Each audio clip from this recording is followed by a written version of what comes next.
Ooh. It's always good to stay caffeinated at night. Not really.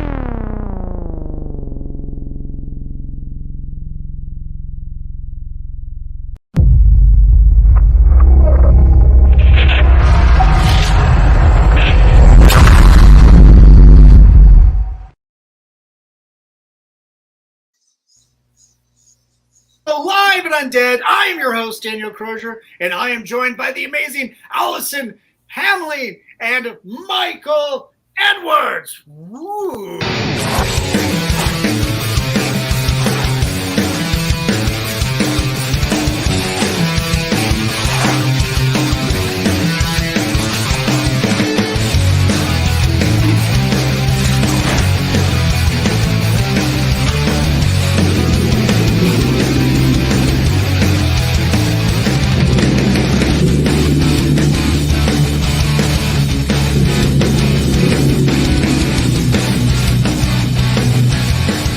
Something on my face.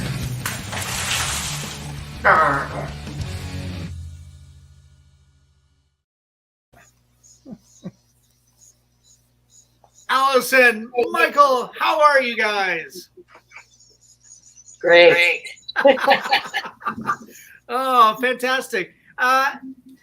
You guys have been doing Monster Day for 7 years. Would have been 8, had it not been for COVID. Alison, I think when we first were doing this show, we met up and chatted about Monster Day and all that. So many, it seems like ages ago. Can you tell us a little bit about downtown Greeley and how that organization got into working with like Ed and Marcia and putting this amazing event together? Well, okay, the downtown Greeley is actually downtown development authority, which is where I work. And it's a 55-block district in downtown Greeley. And our job is to enhance businesses there for economic development and to create events. And 2017, I think it was, maybe it was 2016 when we first started talking about it. One of the businesses in our district approached that business be Distortions Unlimited. Nice. And Marcia came to us with this. He said, I have a crazy idea. Imagine that. And having a crazy idea. Right. Crazy idea. He had pages of notes. And he expected us to just go, you're out of your mind, we don't know what this is, get out of here. And we said, yes, let's do it. And each year, in spite of everything, in spite of us, it just grows. It has a life of its own. And so it's just taken off. It's been this incredible, unique event. Nice. That's so cool. Michael, we've had you on the show last year. You're one of our sponsors with COFOH, Colorado Festival of Horror. How did you get involved with Monster Day? Oh God. Well, so back in 2018, when I moved up here from Texas to start working with Hair in the Corn product placement, took a visit out to Distortions for the first time and met Ed and Marcia. And I met before, briefly, hi Ed, how you doing? Yeah. But actually walked in and was like, God, it's Ed Edmonds. And I'm actually like sitting here in their office. So we were just chatting about other things. And he started telling us about Monster Day. Nice. And he just started we're looking, we want to bring in actors, and we're not, we want to add more, and we want people running some of our Monster World pops and stuff. And I was like, well, Ed, we have actors. So we started talking about that a little bit.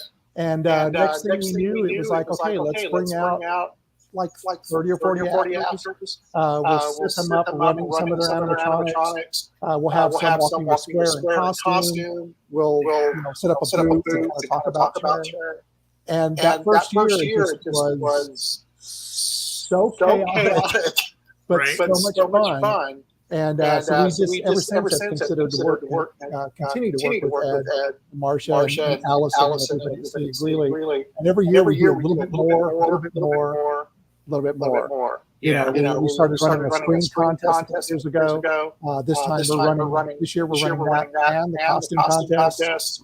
We're bringing out 40 actors, and they're going to be out there for photo ops and just entertaining people, and it's going to be fun. Man, that's awesome. Yeah, Alison. Yeah, how do you think the show or the event has changed over the years? It's just grown in a way that we got a lot of vendors. We had to cut off vendors this year. We just don't have room for more. And we always add things this year for Wednesday contest. So we put links out to the tutorial online so people can learn how to do that there. We have some Ed takes time to get up on the website. And he is like noodles around. He does this incredible show. People are screaming in the audience, and he paints masks, throws them out. It's just nuts. And every year somebody comes with a new crazy idea, and we try to add something. And of course, we add a mascot every year. Yeah. Yeah, you have. Who's the newest addition over there? Our newest addition is Mutiny. Yeah. Mutiny is probably the most fierce thing we've had. Some of them are more cute. There's Galaxy over there. The original was the Gremlin. Right. And this one, I think, is more fearsome because it has a human aspect. The rest are very cutesy because they're monsters. This one, like you can ask it, very friendly. Yeah. I don't know if you'll get this reference, but it kind of reminds me of the baby from It's Alive, from the Larry Cohen movie. There's only one thing wrong. It's a lie. Yeah. Yeah. You're not kidding. It is a little bit more terrifying. But this part's cute. Oh yeah, nice little cute little. But what's even better is it's a cleaner diaper, at least from this end.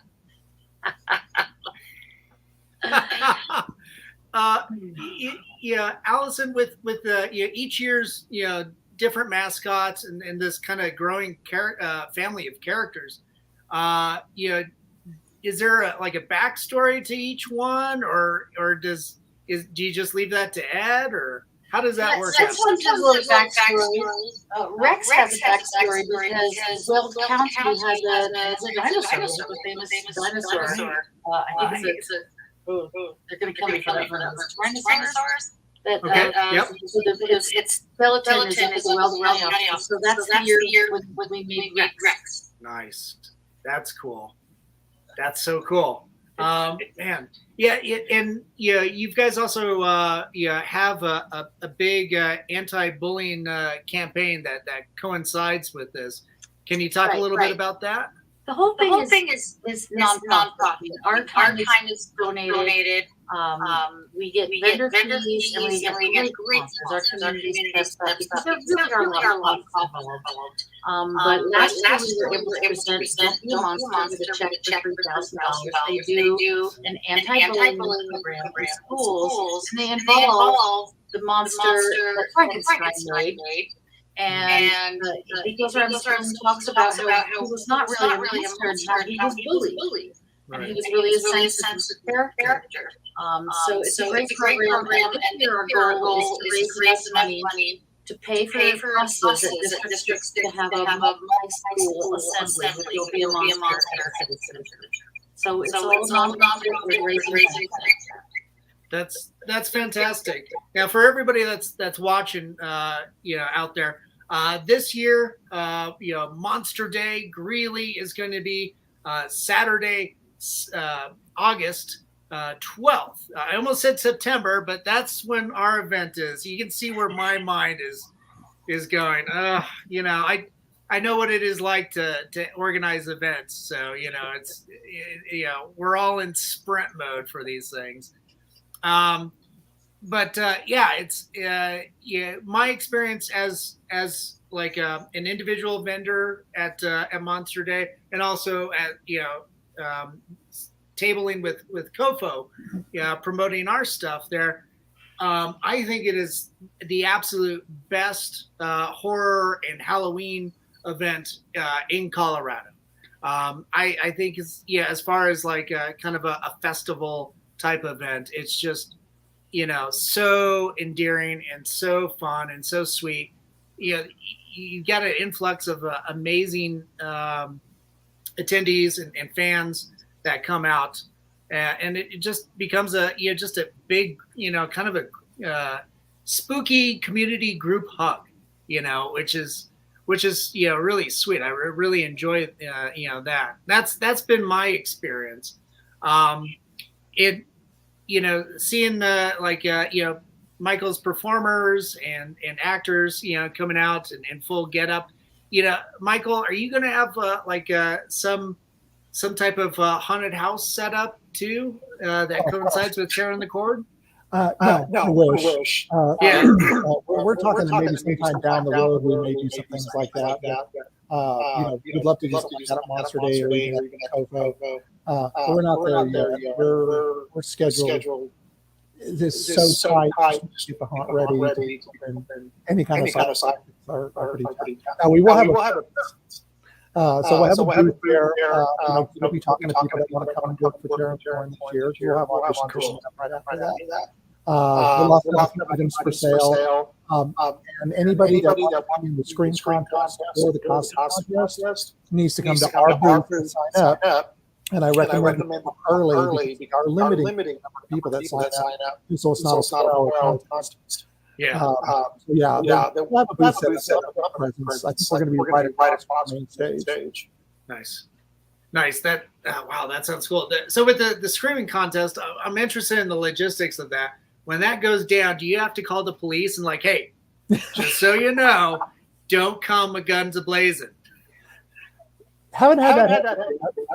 Okay, good. You're running it the learning experience, and that's when we learned to limit the number of people that can sign up.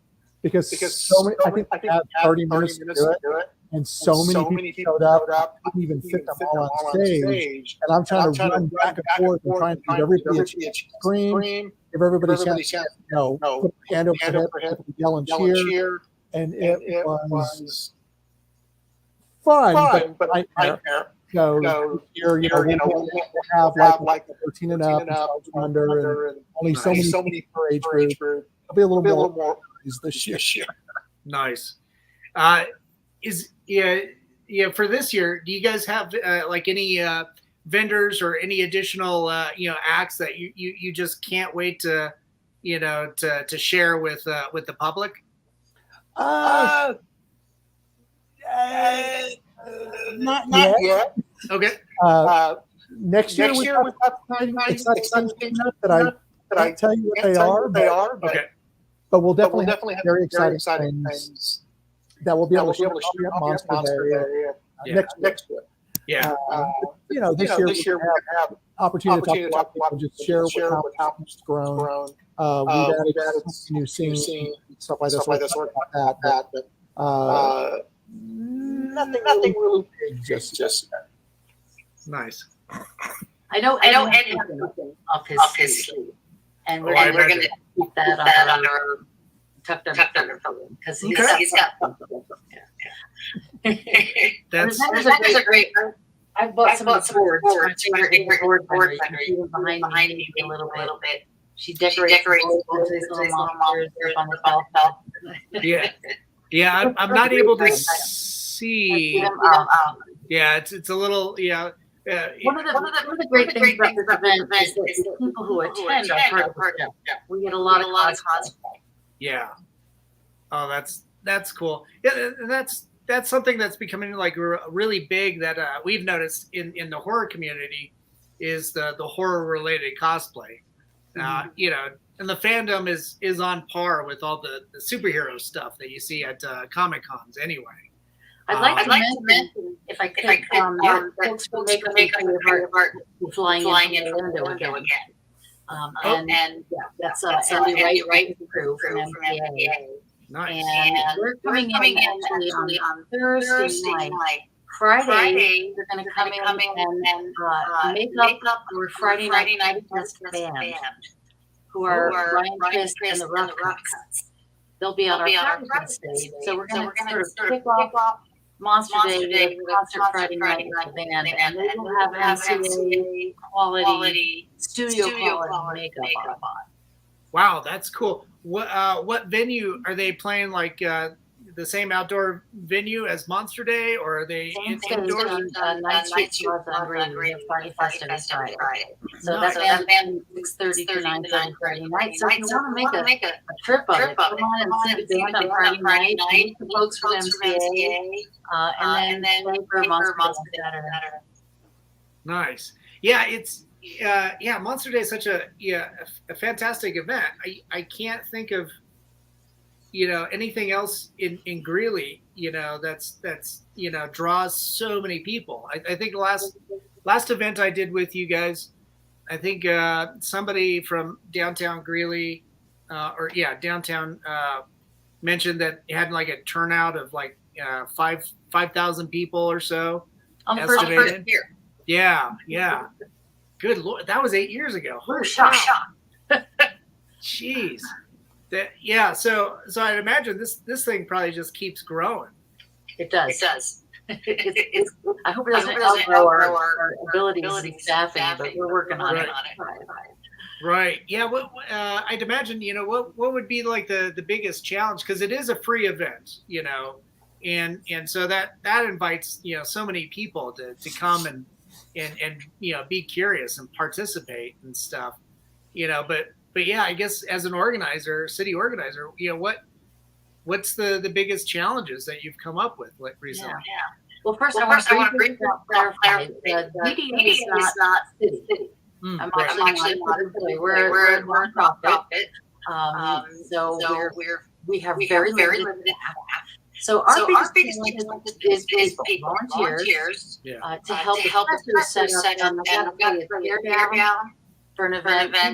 You're exhausted at the end of an event. And in this case, we have like a truck full of animatronics that have to be loaded up and brought to Distortions, and there's a lot to do. So volunteers is the biggest challenge, and then of course, costs that you've got involved.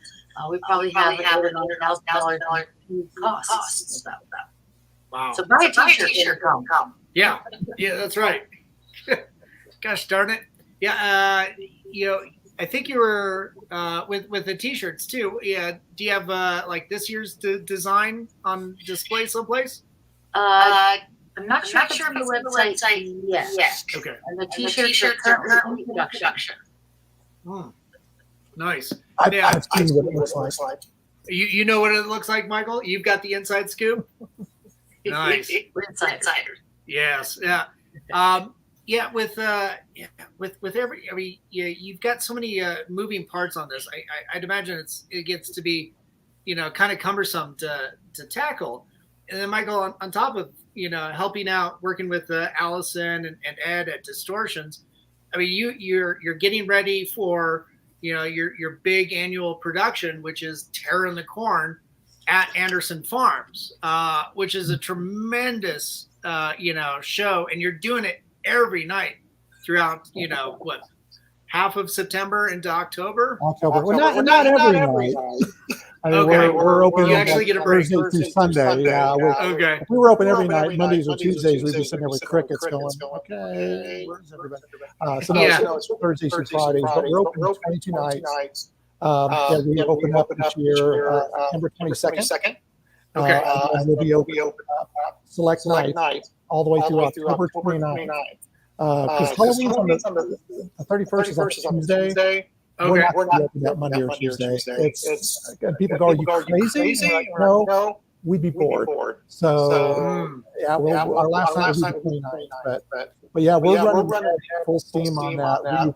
We've made tons of changes to the hop this year and a lot of upgrades. Our cornfield has come out to the hop, which I'll mention. Some people get the impression that the corn is just a cornfield. It's not. It's a mile-long attraction. It has a ghost town. We're weeping in and out of buildings. The cornfield is just a small part of it. But our cornfield this year has gotten such a huge upgrade because we used to have these like little shacks made out of like fence panels, and they all look the same. And we had a lot of Mickey kind of characters in there. This year, because of the fact that here I go. I'll try not to make it 2 hours. No worries. Now that we have Demetra the Witch coming in to fight the Wells twins because she wants to take over the town. She's already taken over the cornfield, and we have built these massive stacks. Every single one is different. All the characters out there are going to be more monster-like and fantastical. It's going to be unlike anything you've ever seen out before. And then, of course, we've made huge upgrades, and this is going to be our best year. Very cool. Wow, that's going to be amazing. The last year, after COFOH and everything, we like to, me and my partners and all our friends like to, rent a little bonfire at Anderson Farms, and then go through Terror in the Corn. Last year was the first time I went through Terror in the Corn. I was so impressed, but I'm a terrible person for going through haunted houses. Because I'm one of those guys that's like, oh, look at that. That's pretty cool. And everybody else is running away from the chainsaws. And I'm sitting there looking at, oh, look at how they transition this. And it's like, oh, God. Yeah, your actors are like, oh, he's a production guy. So just ignore him. Go after the ones that are giving chase. But very family-friendly event. You wouldn't think, really. But there's a lot of activities and stuff to try to come up with some of that stuff over on TV. We were worried this year because we'd be afraid of concocting these ideas of how you can give kids little finger puppets to indicate they're not for the monsters not to get killed. Right. We didn't get to have one scared kid. They love it. They love it. They get it. Yeah. And it's wonderful. So there's a lot of things for kids there. Yeah. That's definitely true. I saw initially when I talked to you and to Ed, you guys were talking about it's like, hey, if kids are afraid, you got this finger puppet to indicate so, which is a great tool. Because sometimes kids, depending on how old they are, they don't know how to communicate, fear or agitation, or sometimes sometimes they start crying, sometimes they get angry. So it's really good to I think with the kind of the underpainting of the event, kind of supporting kids and a lot of their developmental aspects. Bullying is a big part of that. How to deal with that. It's such a complex issue. They're giving away stickers. Oh, cool. Nice. Is now I'm kind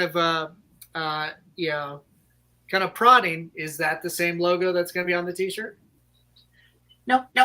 Oh, okay. Well, it will have that, but it's not so much more. Okay, all right, cool. No, that's cool. And I'm still, I keep having to go back to all the mascots for each year. Are those available for sale as well?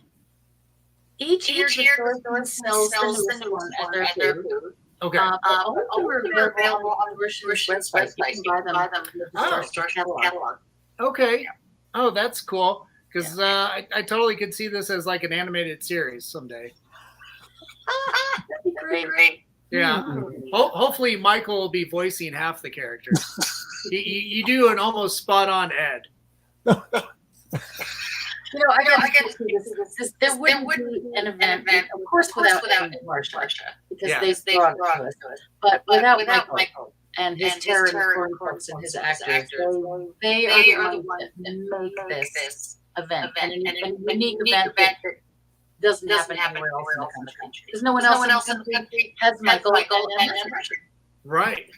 That's true. But does anybody is there any like semblance of an event like this out there? I mean, I couldn't I don't think so that I know of. I don't think so. I mean, there are events out there. different types of little monster blues and things like that. But I don't know if there's anything quite like this. And I'll tell you my experience with it.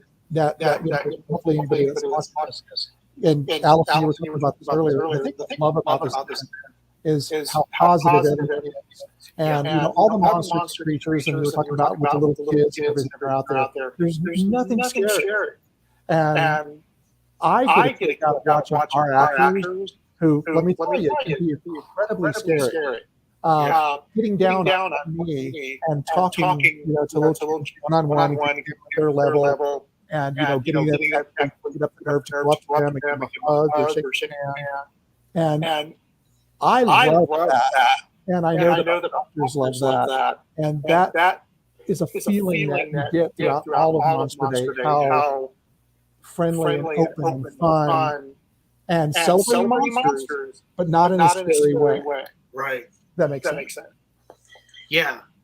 And the animatronics, they bring out at least 12 or 15 of their big animatronic items and other big monster creatures and place them all around the event. So the photo ops are extraordinary. Yeah.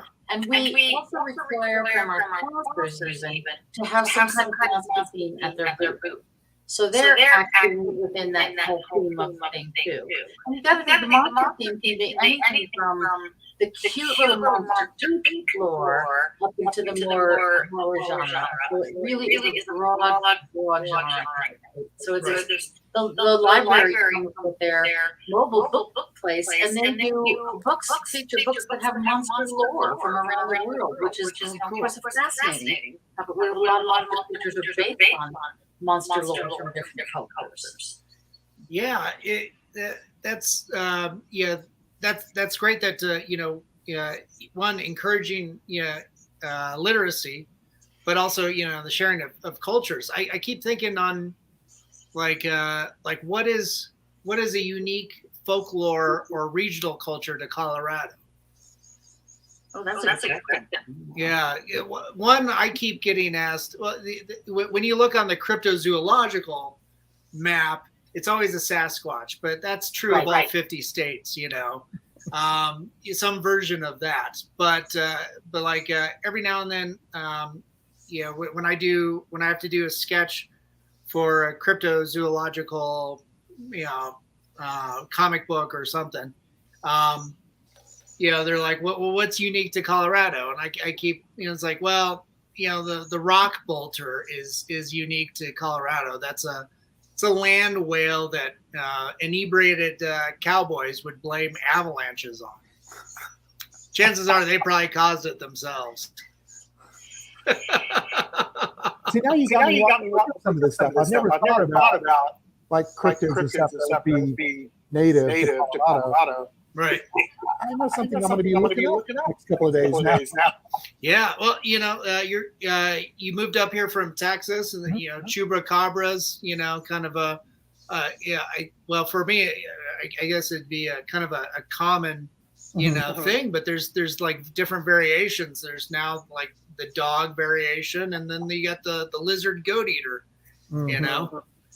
Maybe going back into the original inhabitants of Colorado, the Aztecs, native cultures.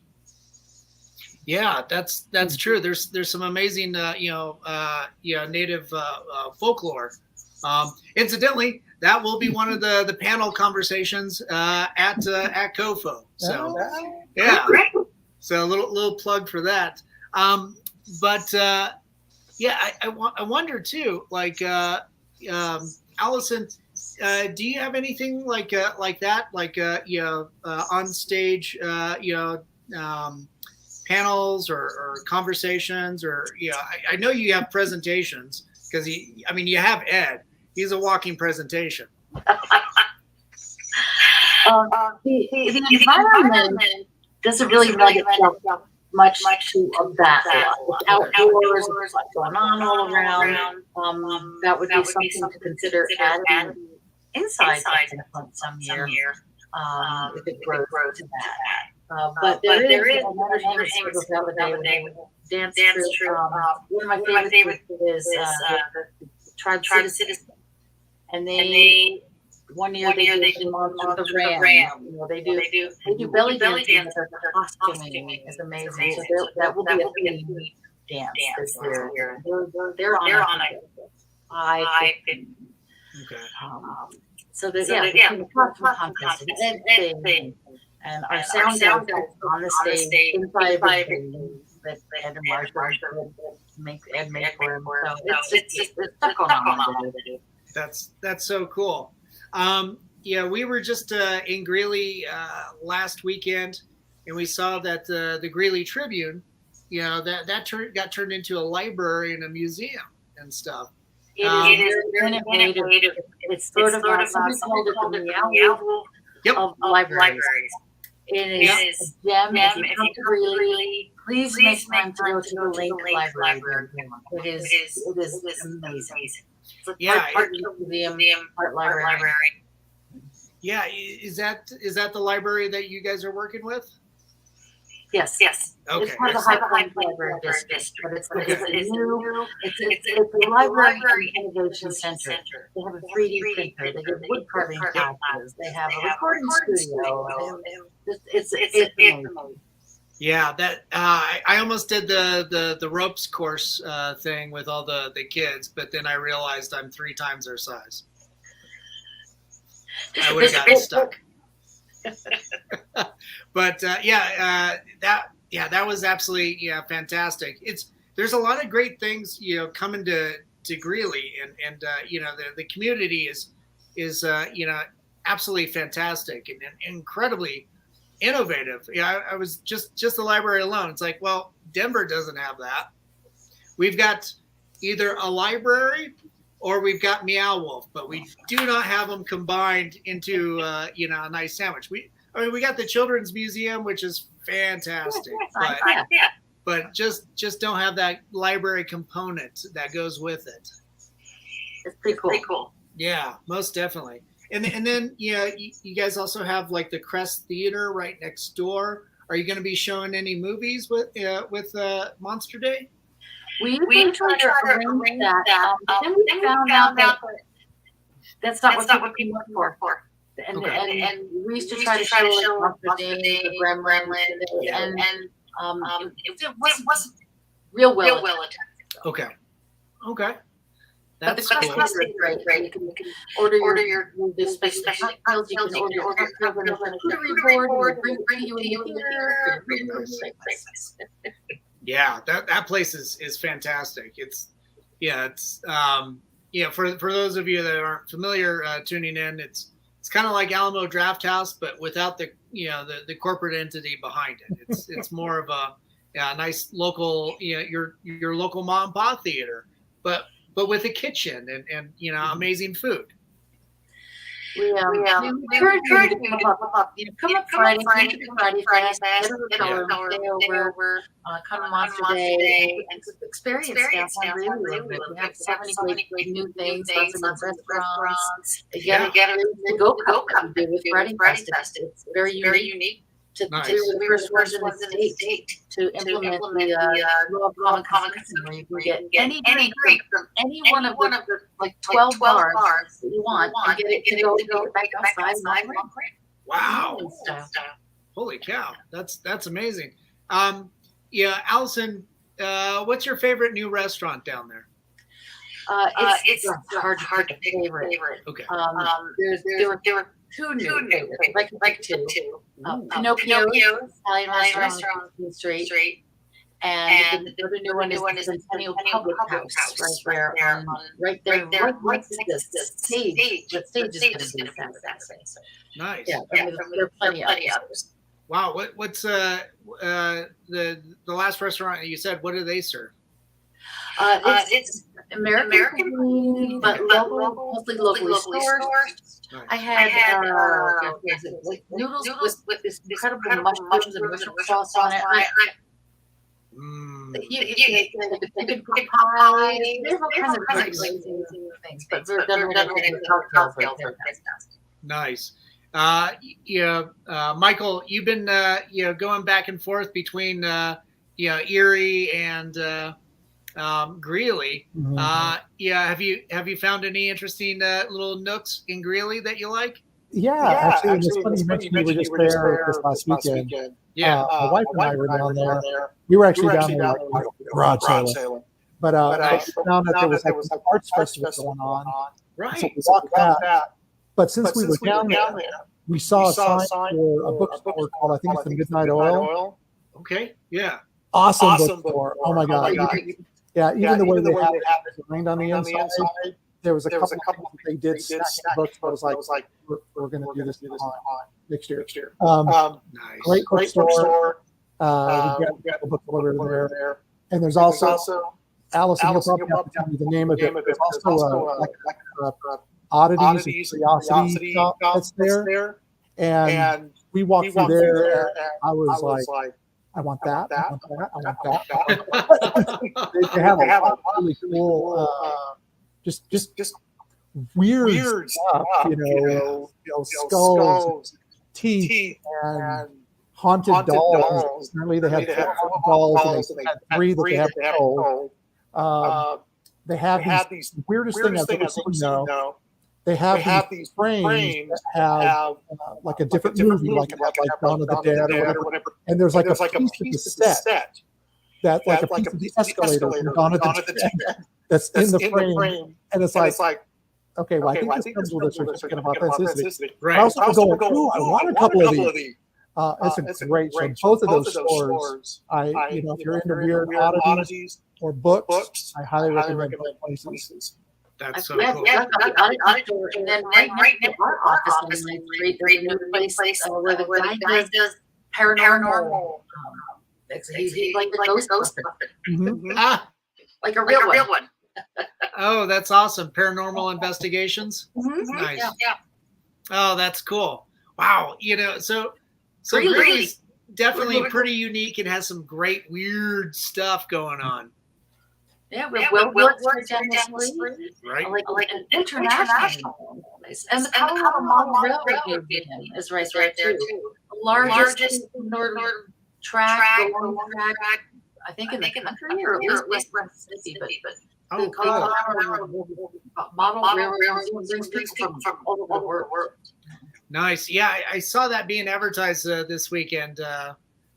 We were trying to decide what to do, and then the library won out because we saw it had a raptor presentation, so it had birds of prey on display. Ooh, that rhymed. It's the simple things, but of course, Weldworks being down the street.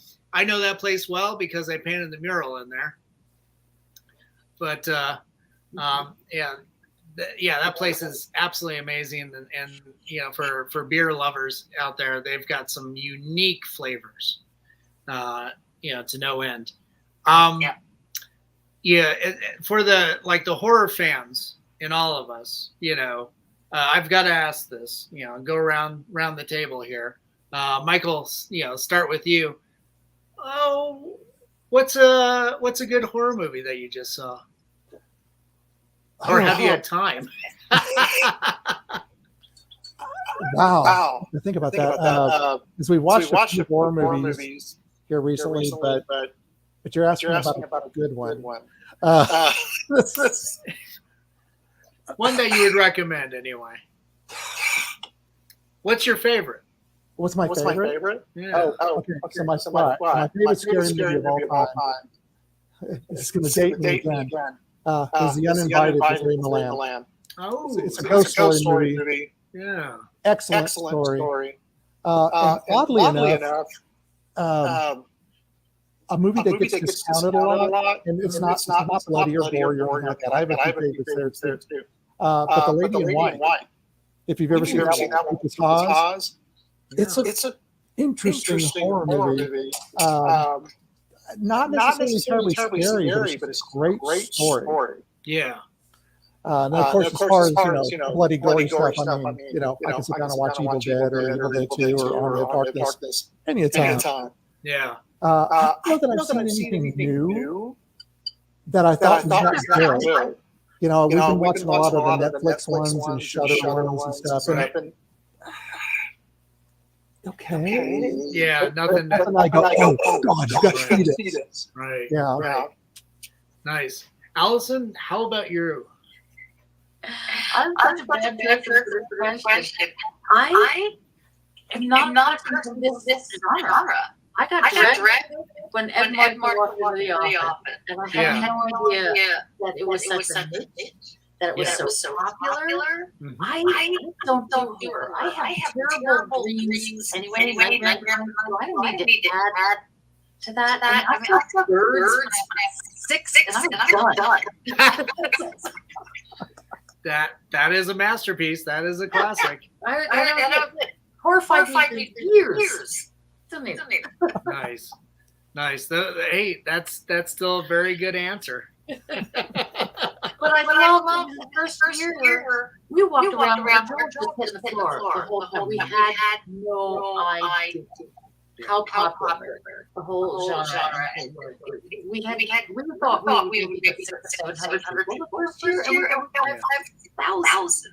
Yeah. So I guess this is something we should know about. Yeah.